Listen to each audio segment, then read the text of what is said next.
Di sala derbasbûyî da ev corê kulindan li çend gundên din jî hatibû çandin û dirêjahiya beşek ji wan kulindan digehe nêzîkî 2 metreyan.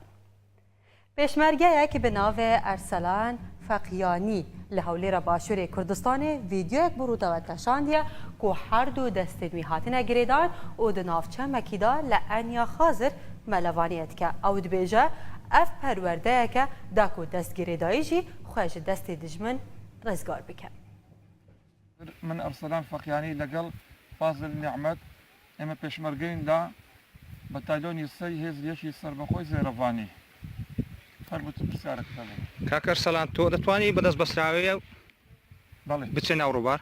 بەڵێ ئەتوانم بە چونکی مەشقم لەسەر کردی ئەتوانم بەدەست بەستراوەی لە دواوە دەستم ببەسترێ بپەڕنەوە بشگەڕێمەوە دێڵەجا هەر کاتێکی توانم خۆم ڕزگار بکەم لە ناو ئاوی. فەرموو کاکە ئەرسەلان سیرکەن هاوڕێیان.